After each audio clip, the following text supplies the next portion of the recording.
Ethical Persuasion: How Great Leaders Influence. Published by Veridian. Chapter 1. The moment a leader says something that changes how people feel and what they do, persuasion has happened. It can be small, a short remark at a meeting that eases tension and gets a project moving, or vast, shifting culture and policy. Yet persuasion carries a weight beyond outcomes. It shapes trust, identity, and the shared sense of what's possible. Ethical persuasion is a practice of influencing others in a way that respects their dignity, autonomy, and long-term interests. It is not about trickery or coercion. It is the quiet art of coupling clarity of intent with care for the people you seek to move. Think about a leader you admire. Maybe it is someone who rallied colleagues to tackle an impossible deadline, or a public figure who steered a community through crisis. What made their words persuasive? Often it wasn't the cleverness of their rhetoric alone, but the alignment of their words with consistent behavior, honest listening, and a visible concern for those who followed them. Ethical persuasion feels like an invitation rather than an ambush. It creates space for choice and does not attempt to close down the listener's ability to decide for themselves. This book is an argument and a toolkit. The argument: great leadership and ethical persuasion are not opposites. They are inseparable. The toolkit: practical methods leaders can use to make influence effective and principled. Across the chapters, you will find principles drawn from psychology, real-world stories, and step-by-step practices you can apply immediately. My aim is not to hand you rote formulas, but to cultivate an internal compass, an ability to judge when influence serves the common good and when it strays into exploitation. Why this matters now: the pace of modern life multiplies opportunities to influence.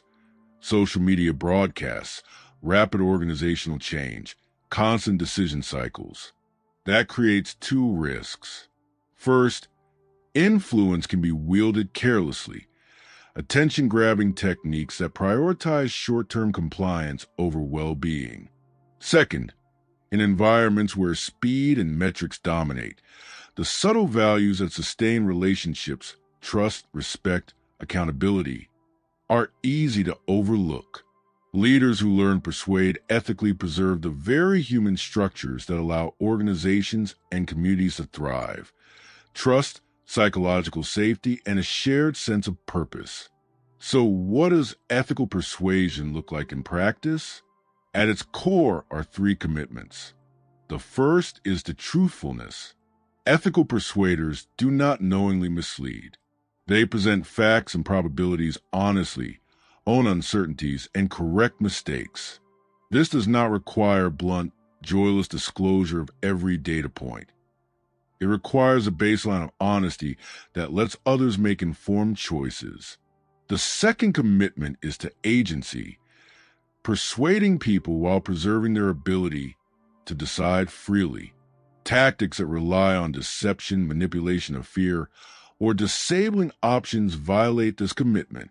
The third is to stewardship, recognizing the influence you exercise has ripple effects and taking responsibility for those consequences. Stewardship asks leaders to consider not only immediate goals, but the longer arc of relationships and community health. These commitments are not abstract. Imagine a company deciding to adopt a new performance system. An unethical persuasive approach might emphasize dubious metrics, selectively highlight success stories, and pressure teams to sign off quickly. An ethical approach would involve a candid presentation of the system's likely benefits and risks, an open forum for concerns, and a timeline that allows real feedback iteration. The latter may slow the rollout, but it protects morale and builds the social infrastructure needed for sustainable change. Over time, that investment in trust returns far more than a short-term compliance victory ever could. To lead ethically, you will also need certain skills: listening with intent, framing messages so they connect with people's values, telling stories that make complex information meaningful, and designing choices so that opting in is easy and opting out is respected. Each of the book's chapters will unpack one of these skills, mixing science, examples, and practical exercises. You'll learn how to diagnose the ethical contours of persuasive moment, craft an approach that honors people, and recover gracefully when influence goes wrong. Stories will be a running thread here, because narratives are how humans make sense of persuasion. I will share vignettes, some public, some intimate, of leaders who persuaded well and leaders who failed. Those failures often teach the sharper lessons. The leader who sought to win an argument only to find morale shattered. The charismatic speaker whose promises proved hollow. The manager who over-relied on incentives and ended up eroding intrinsic motivation. In each case, the root is the same, a misalignment between means and values. We will also confront hard dilemmas. Ethical persuasion is not passivity. There are times when urgent action is necessary, during a public health crisis, for instance, and persuasive pressure can save lives. Ethical decisions in such moments require balancing urgency with respect. I do not offer a one-size-fits-all moral formula. Instead, I will help you build a decision framework so that when the stakes rise, you can act effectively without compromising core principles. Another theme of the book is humility. Influence is not a score to be maximized. It is a craft to be refined. Leaders who assume they fully understand others' needs will make predictable errors. Curiosity about people's motivations, about the social dynamics at play, about the unintended consequences of well-intentioned initiatives, is the antidote. Ethical persuasion flourishes where leaders are students as well as teachers.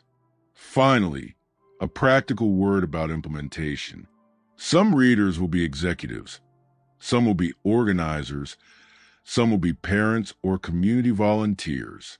The techniques you will find here apply across contexts because they rest on human universals. The desire to be heard, the need for agency, the way narratives shape identity. Wherever you lead, the same logic holds. Influence is strongest when it creates mutual benefit and leaves a relationship richer than it found it. Before we move deeper, consider a short exercise. Think of a persuasive moment you recently encountered, one where someone convinced you of something or tried and failed. How did it feel? Were you invited or pressured? Were facts clear or glossed over? Were your concerns acknowledged? Spend a minute replaying that interaction, not to judge yourself or the other person harshly, but to notice the elements that made it work, or not. That memory will be a reference point as you read on. This chapter has set the stakes. Persuasion is inevitable, leadership demands influence, and the ethical choices you make and how you influence determine whether that power heals or harms. The chapters ahead will move from principle to practice. We will examine the mechanics of trust, the psychology of decision-making, the art of framing, the ethics of incentives, and the protocols for repair when influence breaks down. You will find tools to make your influence more honest, more humane, and more effective. If there's one promise I want you to carry from this introduction, it is this. Learning to persuade ethically is not a constraint on leadership. It is its strongest amplifier. When people trust you, they move with you not because they are forced to, but because they choose to. And that kind of movement lasts. Chapter 2. Trust is the invisible currency of influence. Without it, every attempt to persuade feels like pushing uphill. With it, a single clear sentence can move mountains. For leaders who want to persuade ethically, understanding how trust is built, maintained, and lost is a central skill. Trust is not a single thing. It is a cluster of behaviors and signals that together tell people whether it's safe to follow you. In practice, Trust hinges on four interlocking elements: competence, benevolence, integrity, and predictability. Each matters and they interact. Competence is simple. People need to believe you can deliver. A leader may be warm and sincere, but if they repeatedly bungled promises or made decisions that seemed ignorant of facts, persuasion would falter. Competence doesn't require omniscience. It requires credible expertise and a willingness to bring the right people and evidence into the conversation. Leaders who are transparent about what they know and who they'll consult to fill gaps convey competence. That honesty, I don't have the answer yet, but here's how we'll find it, often builds more trust than flimsy, confident assertions that collapse later. Benevolence means people believe you care about their interests, not only your own. This is distinct from being nice. It's about having other focused priorities. Followers ask implicitly, does this person have my welfare in mind? Demonstrations of benevolence can be small, remembering a team member's struggle, reallocating resources to support a realistic timeline, or large, like designing policies that protect the vulnerable. Actions matter more than words here. A leader who says, people are our priority, but cuts benefits to hit a quarterly target will be found out quickly. Integrity is about moral alignment, being honest, keeping commitments, and acting consistently with professed values. Integrity is often tested in ambiguous moments. A leader might be tempted to obfuscate a difficult truth to avoid trouble, but integrity is the muscle that makes ethical persuasion possible. When people see a leader admit error or correct course and explain why, it strengthens credibility far more than a string of smooth but hollow assurances. Predictability is quieter, but no less powerful. It's the sense that a leader's behavior is stable enough for others to plan around.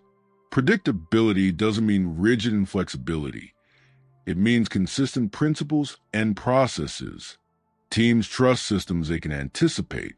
If decisions appear to swing capriciously, people will hedge, resist, or withdraw commitment.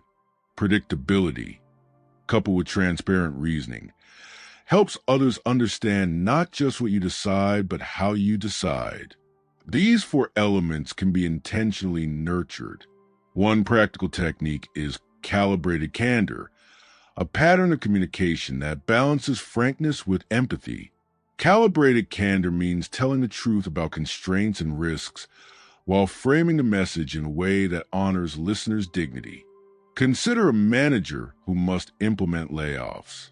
Purely technical competence in executing cuts is necessary, but the trust-preserving route is to communicate transparently about the financial realities, the alternatives considered, and the steps taken to support affected employees. This approach won't eliminate pain, but it preserves the leader's moral authority to persuade the remaining team to rebuild. Small rituals can also anchor trust. Regular check-ins where leaders listen more than speak. Consistent post-decision debriefs that explain why choices were made, and public recognition of team members' contributions all send the message that leadership is accountable and attentive. Rituals create predictability. They form the scaffolding on which trust grows. Equally important is knowing how to repair trust after it is damaged. Every leader will make mistakes. What differentiates those who recover trust from those who don't is how they respond. The repair sequence has three parts: acknowledgement, restitution, and learning. Acknowledgement requires naming the harm plainly. No euphemism, no blame shifting. Restitution is about taking actions that tangibly address the damage, even if only partially. Learning means explaining what will change to prevent recurrence. This sequence needn't be formulaic or theatrical. Sincerity is the key currency. An honest, I was wrong, here's how we'll fix it, and here's what I'll do differently, can restore more trust than a polished spin doctoring the message. Trust also operates at different levels: interpersonal, team, and institutional. A leader might be trusted by individuals, but fail to embed systems that distribute trust across the organization. Ethical persuasion requires attending to all three. Interpersonal trust is personal and relational. Team-level trust is cultural. Do team members rely on one another? Institutional trust comes from policies, norms, and safeguards that stand beyond any single person. Effective leaders invest in institutional trust because it survives personnel changes and scales influence. Examples include transparent decision logs, independent review boards, and consistent performance criteria. These structures communicate that the organization values fairness and accountability, which smooths the path for persuasive initiatives. One pitfall leaders often fall into is confusing likability with trust. People can like someone and still doubt their reliability or integrity. Likewise, competence without warmth can elicit grudging compliance, but not the wholehearted buy-in that fuels long-term success. Ethical persuaders cultivate both, demonstrating skill while also signaling care. Another danger is trust hoarding, relying on a small inner circle for validation, while the broader group remains unengaged. This creates an appearance of consensus that masks real doubts. When leaders base persuasion on a curated or narrow feedback pool, they risk a sudden and painful reversal when broader reality asserts itself. The antidote is breadth. Solicit diverse viewpoints, create safe ways for dissent to be expressed, and make decision-making visible. Finally, trust is forward-looking. It accumulates over time through patterns. That means short-term wins gained through manipulation or coercion tend to be brittle. The ethical path is slower in some moments, but more resilient. Consider the leader who secures quick adoption by flattering and pressuring stakeholders. Initial metrics may spike, but over months disengagement and turnover reveal the long-term cost. Contrast that with a leader who invests in consultation, testing, and incremental buy-in. The latter builds a floor of trust that supports sustainable influence. To practice this chapter's lessons, try a simple exercise. Pick one decision you need to make and map it against the 4 trust elements. How does your current plan demonstrate competence? Where can you show benevolence? What steps ensure integrity? How will you create predictability? Then, identify one concrete action for each element. A data point to share, a support measure, a public commitment to keep, and a repeatable ritual for follow-up. Implement those steps and observe what changes. You'll find that small, consistent acts of trust-building compound quickly. Trust is not a soft, optional add-on to influence. It is a mechanism that converts persuasive attempts into shared action. Leaders who cultivate competence, benevolence, integrity, and predictability create fertile ground for ethical persuasion. The work is practical and sometimes painstaking, but it yields influence that endures because people follow not out of fear or calculation, but out of confidence that their leader will act in ways that honor their dignity and interests. Chapter 3. Every act of persuasion is filtered through the human mind, and the mind is not a neutral processor of information. Leaders who want to influence ethically must understand how people actually make decisions, not how we imagine they should. This is not about exploiting cognitive weaknesses. It is about respecting human limits and designing communication that works with them rather than against them. When leaders ignore psychology, they often confuse resistance with stubbornness or disengagement with apathy and respond by pushing harder. Ethical persuasion takes the opposite path. It meets people where they are. Most decisions are not the product of careful, linear reasoning. They emerge from a blend of emotion, intuition, social cues, and only then rational justification. This does not make people irrational in a pejorative sense. It makes them human. Emotions provide fast signals about what matters, what feels safe, and what aligns with identity. Ethical leaders acknowledge this reality openly. They do not shame people for emotional responses, nor do they attempt to bypass them with manipulative tricks. Instead, they integrate emotion and reason in their messages. One of the most powerful psychological drivers is identity. People are persuaded more easily by ideas that fit their sense of who they are or who they aspire to be. A leader who frames change as a threat to identity invites resistance. One who frames it as an expression of shared values invites participation. For example, a leader seeking to improve safety practices could frame new protocols as evidence that we are a team that looks out for one another, rather than as a response to failures or incompetence. The behavior requested is the same, but the psychological meaning is transformed. Social proof is another force that shapes decisions. People look to others, especially peers, to understand what is normal and acceptable. Ethical persuasion uses social proof transparently, not deceptively. Highlighting genuine examples of colleagues who have adopted a new practice can reduce uncertainty and fear. Fabricating consensus or exaggerating adoption, however, erodes trust once discovered. The ethical line is crossed when social proof is used to manufacture pressure rather than to share information.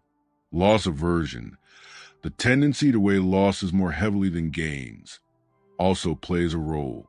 Leaders often emphasize benefits while underestimating perceived losses. Ethical persuasion requires acknowledging what people fear losing: status, competence, routines, relationships. When leaders name these losses respectfully and discuss how they will be mitigated, resistance often softens. Silence about losses signals either ignorance or indifference, both of which undermine influence. Cognitive overload is a quieter barrier. When people are presented with too much information, they default to inaction or cling to familiar choices. Ethical leaders simplify without distorting. They curate information, explain trade-offs clearly, and sequence decisions so people are not forced to process everything at once. This respects cognitive limits and supports genuine choice. Another crucial factor is autonomy. Psychological research consistently shows that when people feel controlled, their motivation drops. Even beneficial initiatives can trigger resistance if framed as mandates that leave no room for agency. Ethical persuasion protects choice. This does not mean leaders abdicate responsibility. It means they explain why a direction matters, invite input on how to implement it, and preserve meaningful options where possible. Paradoxically, when people feel respected as decision-makers, they are more willing to commit. Emotional contagion also shapes persuasive moments. Leaders' emotional states leak into their communication through tone, pacing, and nonverbal cues. Anxiety, defensiveness, or contempt can sabotage even well-crafted arguments. Ethical leaders cultivate emotional self-regulation, not to perform false calm, but to avoid transmitting unprocessed emotions that distort the message. A leader who can say, "This is hard, and I feel the weight of it too," models honesty while maintaining steadiness. There is a temptation to use psychological insights as shortcuts, nudges that quietly steer behavior without awareness. Some nudges can be ethical when they support stated goals and preserve transparency, such as default options that encourage beneficial behavior while allowing easy opt-out. Others cross the line by obscuring intent or exploiting fear and confusion. The ethical test is simple. Would you be comfortable explaining the technique to the people affected? If the answer is no, the approach likely violates their autonomy.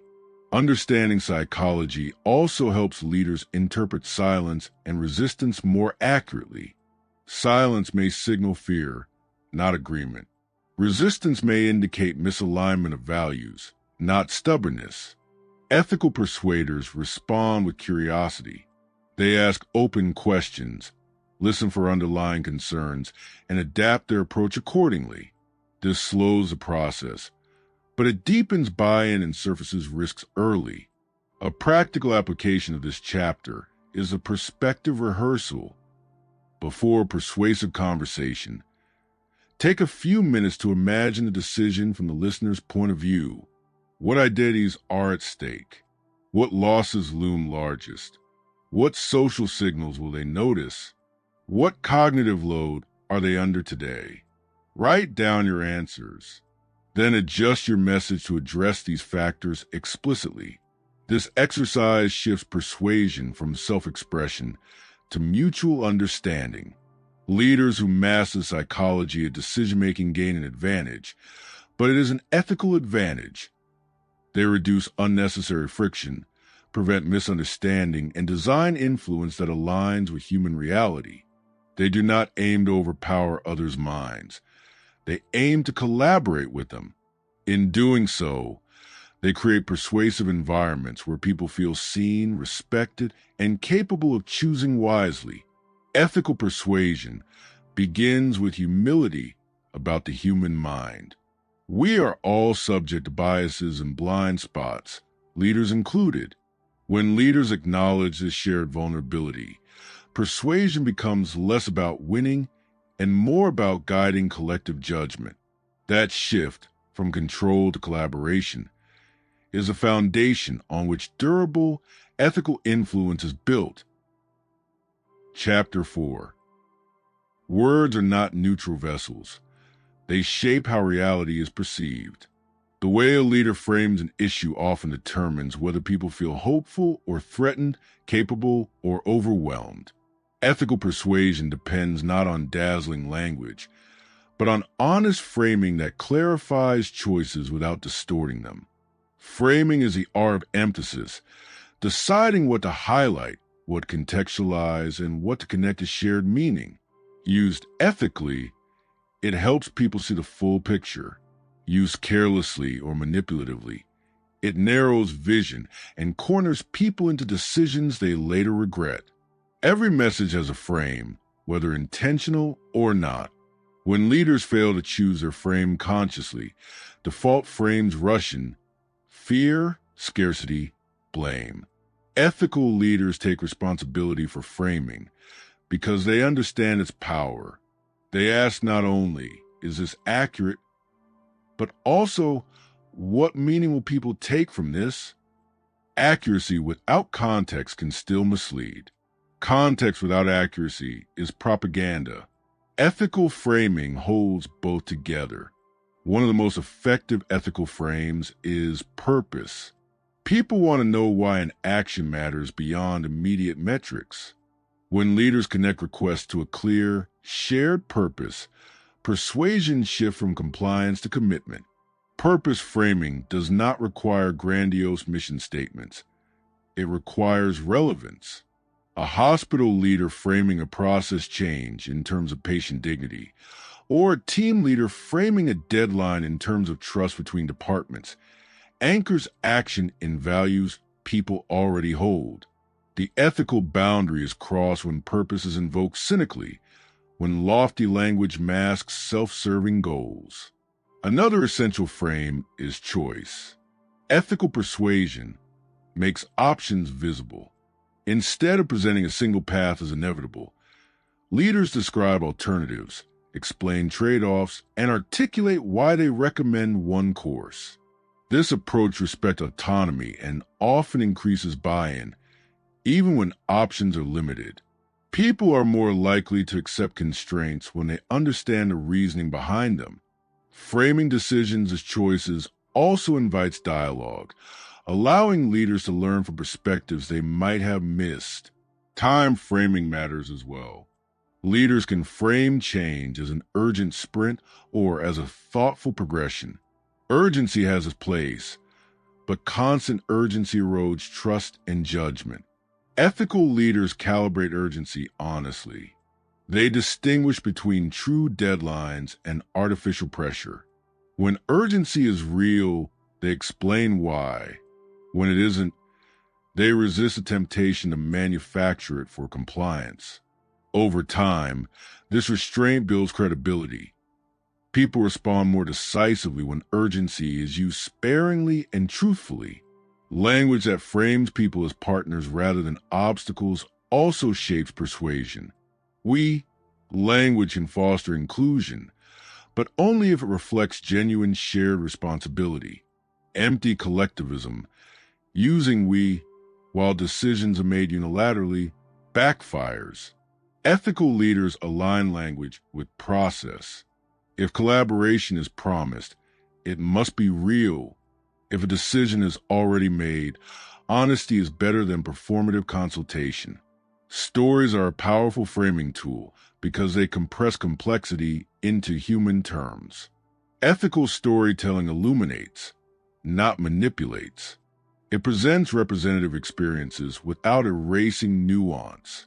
Leaders can use stories to show how a change affects real people, to make abstract data tangible, or to model desired behaviors. The ethical line is crossed when stories are cherry-picked to hide risks or silence dissent. A good test is balance. Are stories complemented by data, and do they acknowledge limitations? Metaphors deserve special attention. They quietly shape how people think. Framing an organization as a machine emphasizes efficiency and control. Framing it as a garden emphasizes care and growth. Neither is inherently wrong, but each carries implications. Ethical leaders choose metaphors deliberately and are willing to revisit them when they constrain thinking. When a metaphor no longer serves, they name its limits instead of forcing reality to fit it. Framing also involves what is not said. Omission can mislead as powerfully as falsehood. Ethical persuasion requires leaders to ask, what relevant information would a reasonable person want to know before deciding? This does not mean overwhelming people with every detail, but it does mean disclosing material risks, costs, and uncertainties. Transparency builds resilience. Surprises erode trust. A common framing mistake is overconfidence. Leaders sometimes present projections and plans as certainties to inspire confidence. But false certainty creates fragile persuasion. When reality diverges, credibility collapses. Ethical leaders frame plans as informed bets, explaining assumptions and contingencies. This invites others into shared problem solving and reduces defensiveness when adjustments are needed. To practice ethical framing, try the frame audit. Take an upcoming message and write it out as you plan to deliver it. Then ask 4 questions. What values does this frame activate? What emotions is it likely to trigger? What choices does it make visible or invisible? What important information might a listener feel was missing? Revise the message to better align with respect, clarity, and honesty. Ethical framing does not weaken persuasion. It strengthens it by aligning influence with reality. When people feel they understand the true shape of a situation, they are more willing to engage, even when the path is difficult. Leaders who master ethical framing create shared understanding, not force agreement. And in that shared understanding lies the power to move forward together with integrity. Chapter 5. Listening is the most underestimated form of influence. Many leaders assume persuasion begins when they speak, but in reality it begins when they listen. Ethical persuasion is impossible without deep listening, because influence that ignores people's lived experience becomes blind and brittle. Listening is not a passive pause before asserting authority. It is an active process that reshapes how leaders think, decide, and communicate. When people feel genuinely heard, their resistance softens, not because they are manipulated, but because they are respected. Most people listen to reply, not to understand. Leaders are especially vulnerable to this habit because they carry responsibility and pressure to act. Ethical leaders slow this reflex. They listen to learn what others know, fear, and value. This kind of listening reveals information no report will capture. unspoken tensions, moral concerns, and practical obstacles that can derail even the best design initiatives. Listening is not a concession of weakness.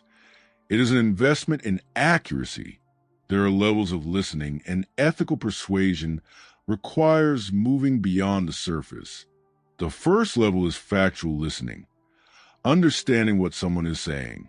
The second is emotional listening, sensing how they feel about it. The third is value listening, grasping why it matters to them. Many conflicts persist because leaders stop at the first level. Ethical persuasion reaches the third, when leaders reflect values back. It sounds like fairness is your main concern. People feel seen even if disagreement remains. One powerful listening practice is paraphrasing without judgment. After someone speaks, the leader restates the essence of what was said, then checks for accuracy. This simple act does two things. It reduces misunderstanding and signals respect. Importantly, paraphrasing is not agreement. It is clarity. Leaders who master this skill can hold firm positions while maintaining relational trust. Silence is another underestimated tool. Leaders often rush to fill silence, fearing it signals uncertainty or loss of control. In reality, well-held silence invites depth. It gives others space to think, to say what they hesitated to voice. Ethical leaders tolerate silence because they are more interested in truth than in performance. In group settings, silence after a question can surface voices that are usually overshadowed. Listening also requires structural support. Relying on open-door policies alone is insufficient. Power dynamics silence people long before they reach the door. Ethical leaders create multiple channels for input: anonymous feedback, rotating facilitators, small group discussions, and regular retrospectives. They make it safe to disagree without penalty.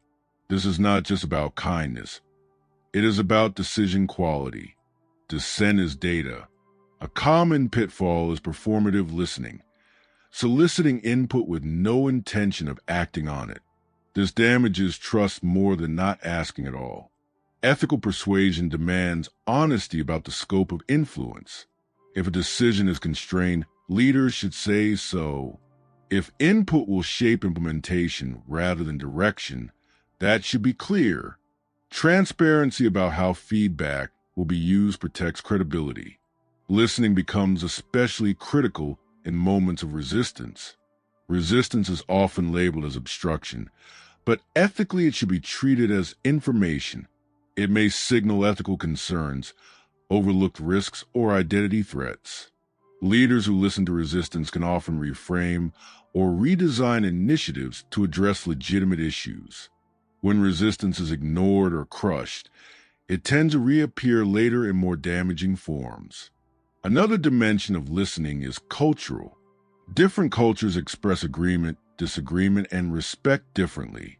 Ethical leaders are attentive to these differences and avoid assuming silence equals consent or directness equals hostility.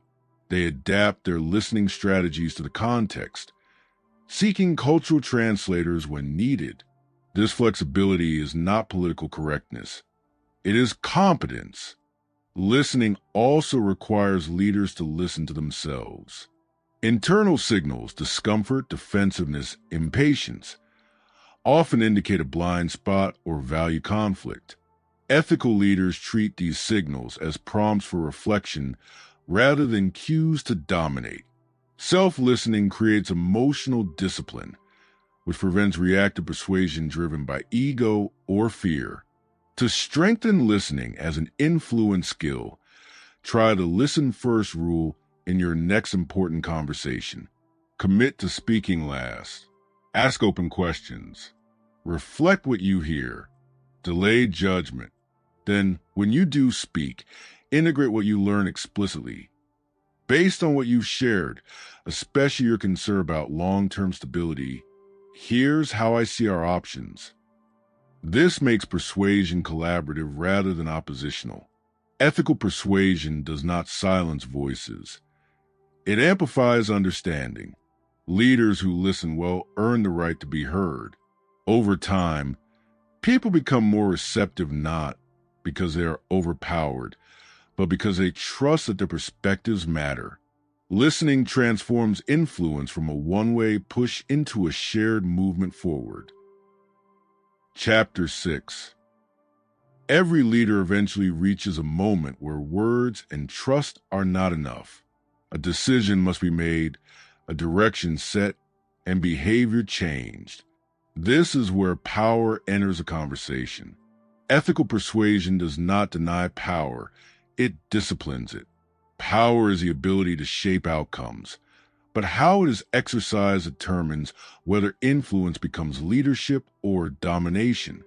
Great leaders understand that power used carelessly corrodes trust, while power used with restraint strengthens it. Power often hides in ordinary structures, job titles, access to information, control over resources, the authority to reward or punish. Because it is embedded, leaders may underestimate how strongly it affects others' choices. When a leader suggests something, it can feel like an order. Ethical persuasion begins with awareness of this asymmetry. Leaders must continually ask themselves, am I persuading or am I pressuring? One ethical principle is proportionality. The force of influence should match the importance and urgency of the outcome. High-stakes situations may justify firmer direction. Low-stakes decisions rarely do. Leaders who apply maximum pressure to minor issues train people to comply mechanically rather than think responsibly. Over time, this weakens judgment across the organization. Ethical leaders save authority for moments that truly require it. Another principle is reversibility. Before using power, ethical leaders consider whether those affected can recover from the decision if it turns out to be wrong. Irreversible decisions demand greater consultation, transparency, and caution. This mindset shifts leaders away from impulsive persuasion and towards stewardship. It reminds them that influence leaves marks. Incentives are a common form of power. Used well, they align effort with shared goals. Used poorly, they distort behavior and values. Ethical persuasion treats incentives as signals, not levers. What you reward teaches people what you truly care about. If incentives contradict stated values, persuasion collapses into cynicism. Leaders must examine not only whether incentives work, but what kind of people they encourage others to become. There is also the power of expertise. Knowledge confers authority, but it can silence others unintentionally. Ethical leaders share expertise in a way that invites understanding rather than shuts down dialogue.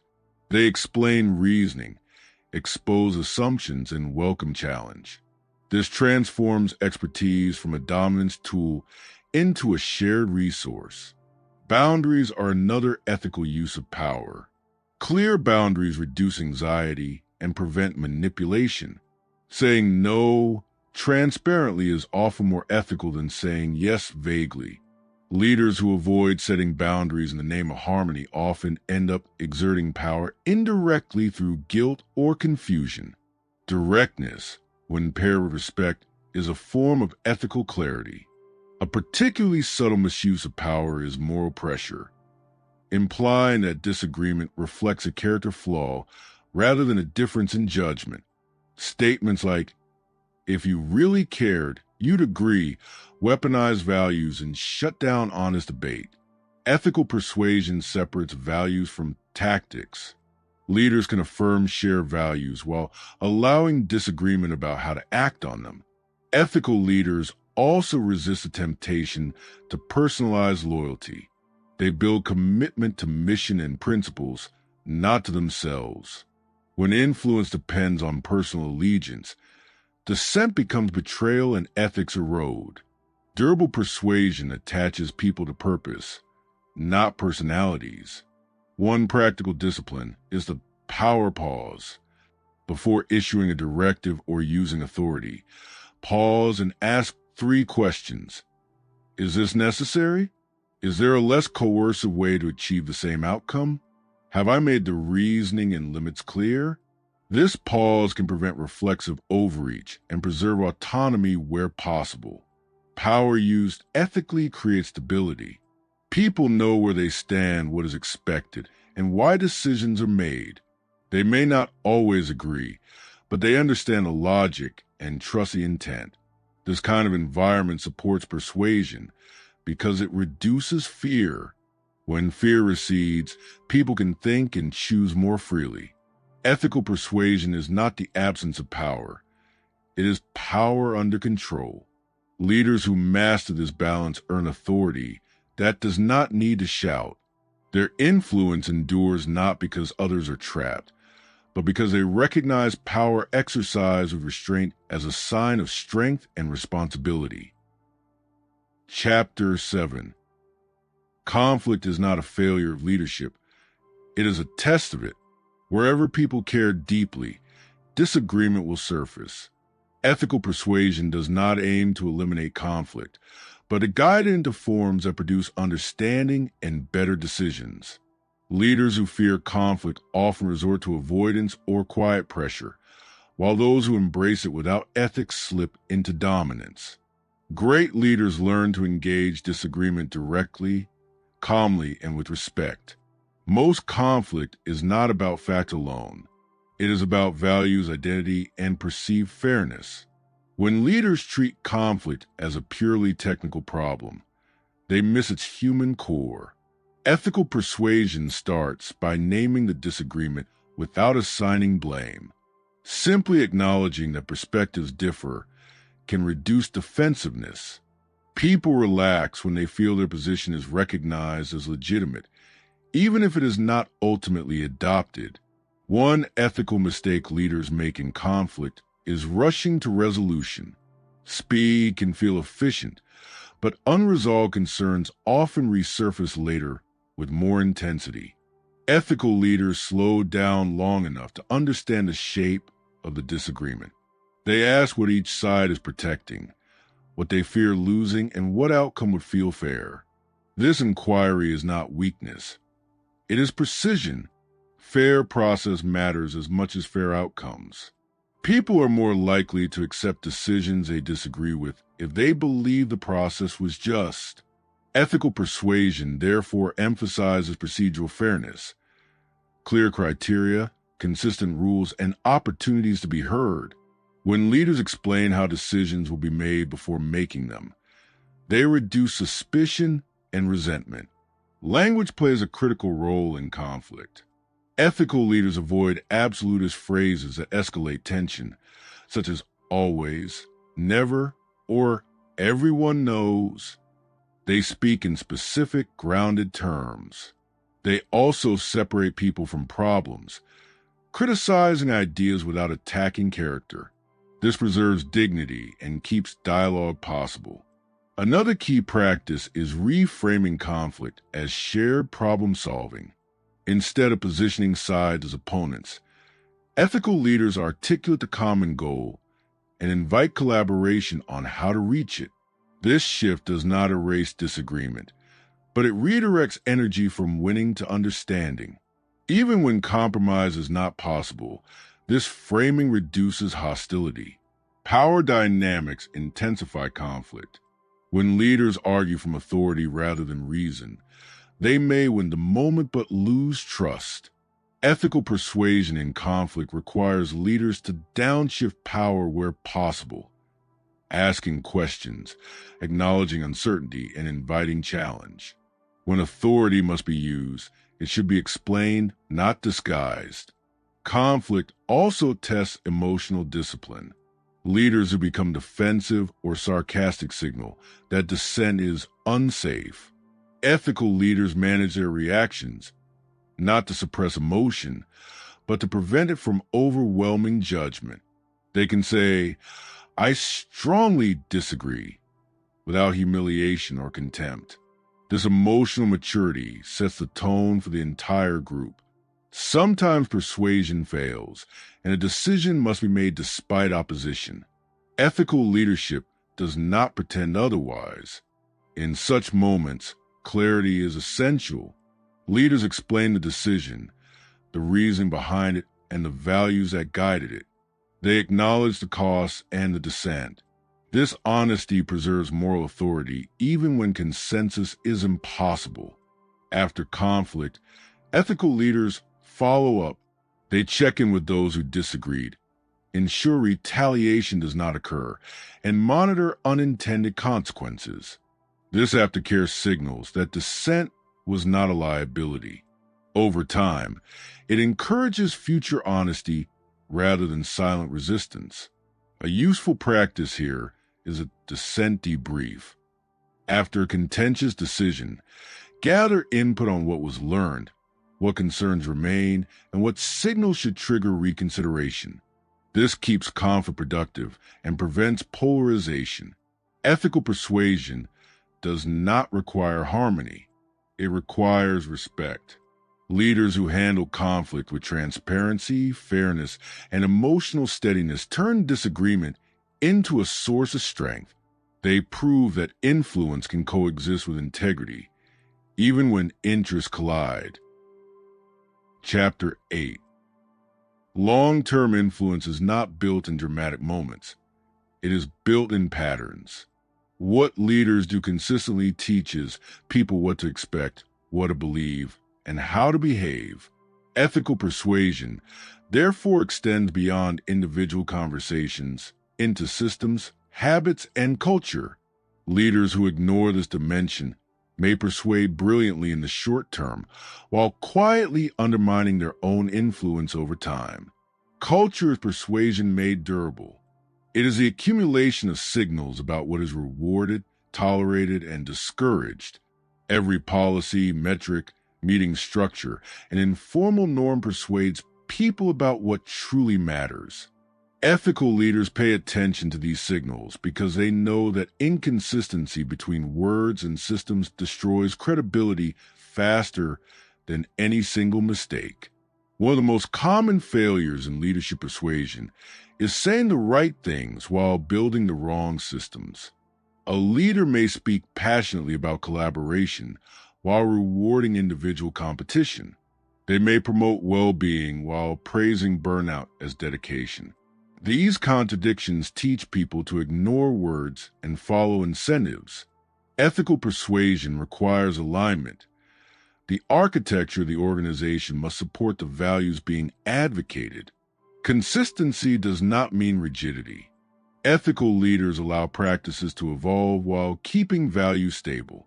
People can tolerate change when they trust the underlying principles remain intact.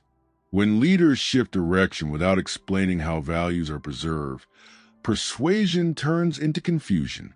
Clarity about what is fixed and what is flexible anchors influence during change. Role modeling is another powerful cultural force. Leaders persuade constantly through what they do when no speech is given, how they treat criticism, how they handle pressure, how they speak about absent colleagues. All of this shapes norms. Ethical leaders understand that their behavior licenses behavior in others. Hypocrisy multiplies. Integrity spreads. Language patterns also accumulate. Over time, repeated phrases and metaphors shape how people think. Leaders who consistently frame challenges as learning opportunities, for example, cultivate resilience. Those who frame everything as crisis cultivate anxiety. Ethical persuasion pays attention to these cumulative effects, choosing language that supports long-term psychological health rather than short-term urgency. Accountability systems are another form of persuasion. When accountability is fair and predictable, people feel safe taking responsible risks. When it is arbitrary or punitive, people hide mistakes and resist change. Ethical leaders design accountability to correct behavior without humiliating. They separate consequences from personal worth, reinforcing growth rather than fear. Transparency sustains long-term influence as well. Leaders do not need to share everything, but they must share enough to make decisions intelligible. When people understand how outcomes are determined, they are more willing to accept them. Opaque systems invite suspicion and conspiracy, which corrode persuasion from within. Ethical persuasion over time also requires patience. Not every idea will be embraced immediately. Leaders who chase instant buy-in often overuse pressure, incentives, or spectacle. Those who play the long game allow understanding to mature. They repeat messages thoughtfully, adapt them based on feedback, and trust that credibility compounds. Another long-term challenge is success itself. When leaders succeed repeatedly, they may stop listening. Influence can harden into entitlement. Ethical leaders counter this by institutionalizing feedback and dissent.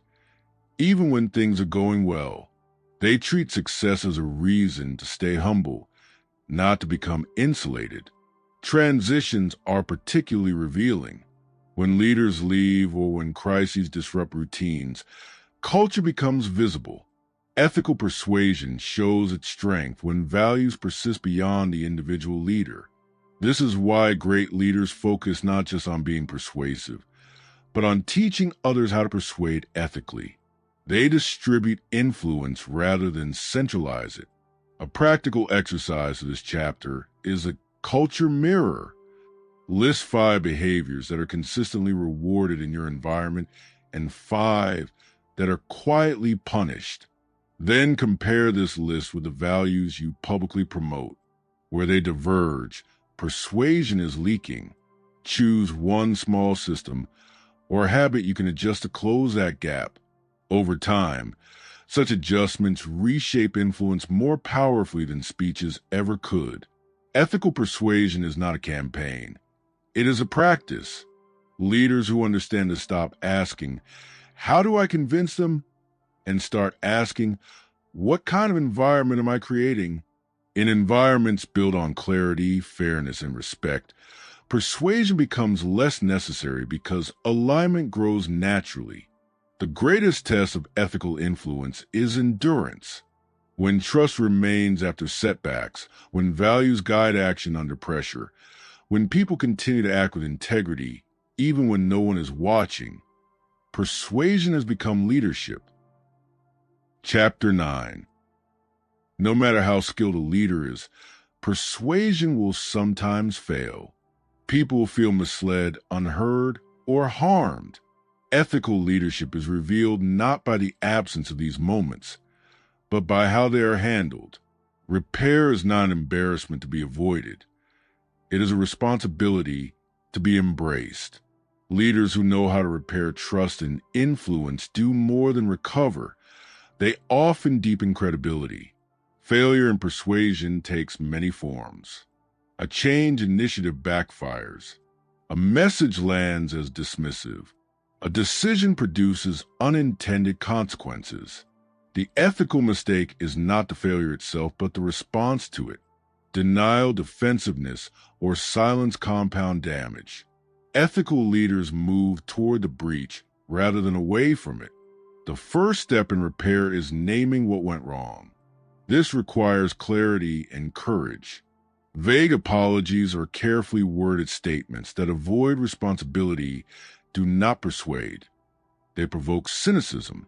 Ethical leaders speak plainly about the impact of their actions, not just their intentions.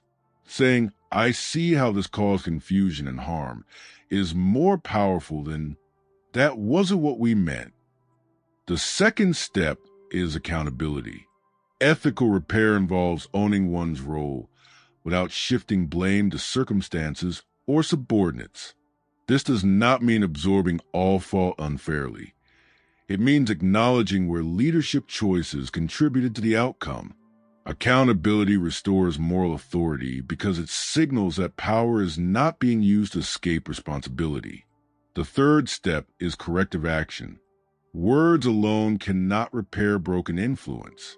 Ethical leaders describe what will change and then follow through. This might include revising policies, reallocating resources, or changing decision processes. Even small, Concrete steps demonstrate seriousness and respect.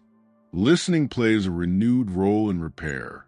Leaders must hear how others experience a failure, even when it is uncomfortable.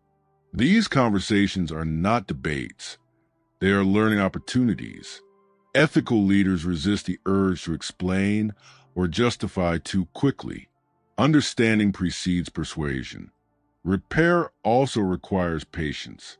Trust rebuilds at the pace of experience, not intention. Leaders may feel frustrated when goodwill does not return immediately. Ethical leaders accept this delay as part of the cost of responsibility. Consistency over time is the only reliable proof. One of the most damaging responses to failure is punishment of dissent. When people are blamed for raising concerns or for reacting strongly, future honesty disappears. Ethical leaders protect those who speak up, even when the message is unwelcome. This signals that truth matters more than comfort. There is also the question of forgiveness. Ethical leaders do not demand it. They create conditions where it becomes possible. Forgiveness, when it comes, is a gift, not a transaction. Pressuring people to move on before repair is complete undermines persuasion further. Repair is not only external. Leaders must also reflect internally. What assumptions were wrong? What signals were missed? What incentives distorted behavior? Ethical persuasion grows stronger when leaders treat failures as data rather than as threats to identity. A useful discipline here is a repair review. After persuasive failure, document what happened, who was affected, how it was addressed, and what structural changes were made. Share appropriate lessons openly. This turns failure into institutional learning rather than private regret. Importantly, repair models values. When leaders repair well, they teach others how to handle mistakes. This multiplies ethical influence throughout the system. People become more willing to take responsibility themselves, knowing they will not be destroyed for imperfection. Ethical persuasion does not promise infallibility. It promises honesty, accountability, and care when things go wrong. Leaders who keep this promise discover that their influence, though shaken, emerges more grounded. People follow not because the leader is flawless, but because they are trustworthy even under strain. Chapter 10. By now you have seen the contours of ethical persuasion. Trust, psychology, framing, listening, the disciplined use of power, conflict navigation, cultural shaping, repair. These are not separate tricks, but faces of the same work. This final chapter pulls them together into a practical framework you can carry into meetings, decisions, and moments where influence matters most. It also asks a final, blunt question.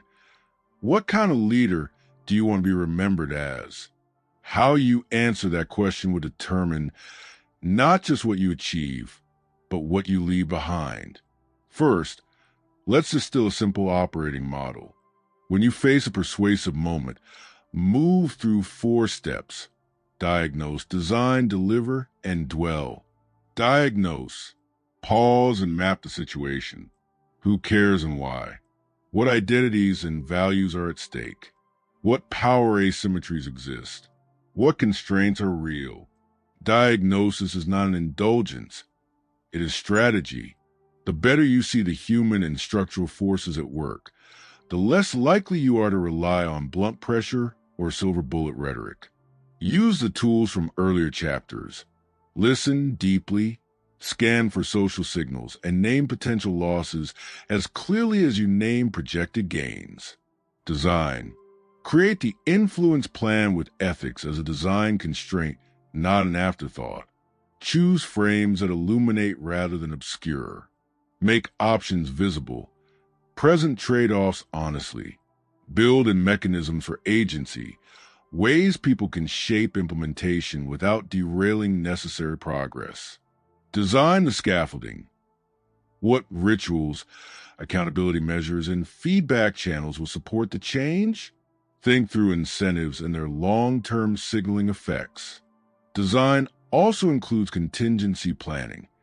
How will you repair if things go wrong? Deliver. Speak plainly, empathetically, and with humility. Don't confuse force with clarity. The most persuasive leaders are often the most candid. Use story and data in tandem, and always make your assumptions explicit. Use calibrated candor. Be truthful about uncertainties and generous in acknowledging others' concerns. Remember the power pause. Ask whether authority must be used now or whether persuasion built on participation would be more durable. Dwell. Influence is not a one-off. Dwell in the aftermath. Monitor the effects. Solicit unfiltered feedback and be ready to revise. If you must correct course, follow the repair sequence. Acknowledge, be accountable, and act. Dwell also means cultivating the cultural habits that make persuasion easier next time. Predictable processes, role modeling, and distributed authorities so influence doesn't depend on charisma alone. These steps are deceptively simple because they compress a lot of judgment. They are not a formula for always achieving agreement. They are a way to steward influence so it remains ethical and effective over time. Now a few practical practices to internalize the model. 1-page influence brief. Before important conversations, write a single page. The core decision, stakeholders and their likely concerns, the choices you will present, the harms people might fear, and the ritual you will use to follow up. This forces clarity and surfaces ethical issues early. 2-minute listening check. Start meetings by inviting a short, structured round where each person names the single thing they are most worried about. Limit speaking to 60 seconds.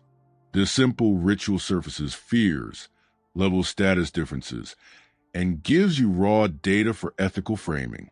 Decision log.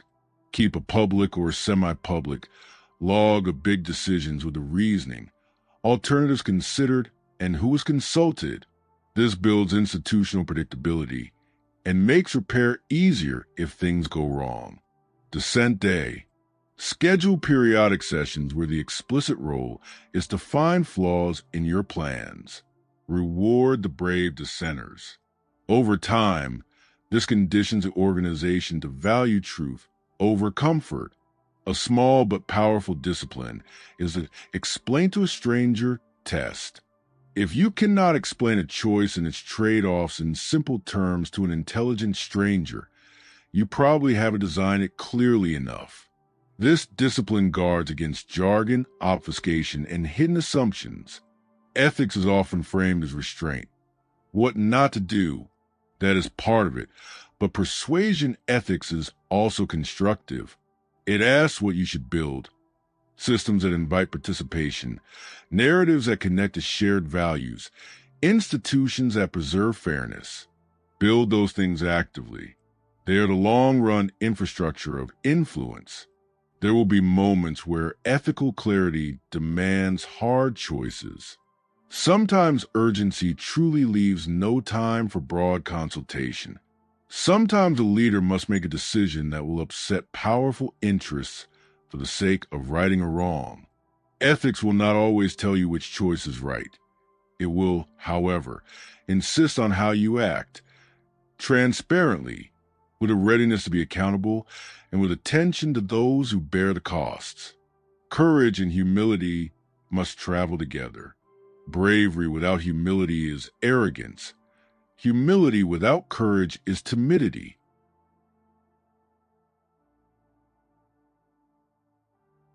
A final set of habits will help you stay honest with yourself. Keep a persuasion diary. After major influence attempts, write briefly about what you tried, what happened, and what you learned, including how you felt. Over months, patterns emerge. The moments you are most proud of, the times you cut corners, the recurring rationalizations you make. This self-reflection is a powerful corrective to the slow drift toward expediency. Find moral mirrors. Ask 2 or 3 trusted people, I do with the courage to be blunt, to call out when you're straying from your stated values. Rotate these mirrors to avoid creating a static echo chamber. Accountability relationships are the human infrastructure of ethical leadership. Teach others. The most durable ethical influence is distributed. Train successors and teammates in the practices above. Make ethical persuasion part of onboarding, evaluation, and storytelling. When the next generation knows how to influence with integrity, your impact compounds. Remember that influence is not the sum of techniques.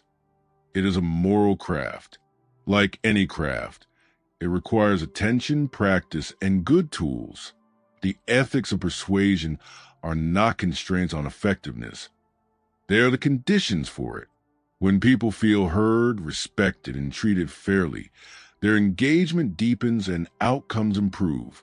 Influence becomes a shared, generative force rather than a transactional win. So return to the question at the start. What kind of leader will you be? If you want to be the kind who moves people by treating them as means, you can find immediate success. If you want to be the kind who moves people because they choose to follow, your work will be slower, messier, and ultimately more meaningful. The difference is a choice to treat influence as stewardship rather than conquest. This book does not close with a tidy manifesto. It closes with an invitation. Practice these habits, hold yourself accountable, and teach others to do the same. Influence is inevitable. How you exercise is a choice. Choose well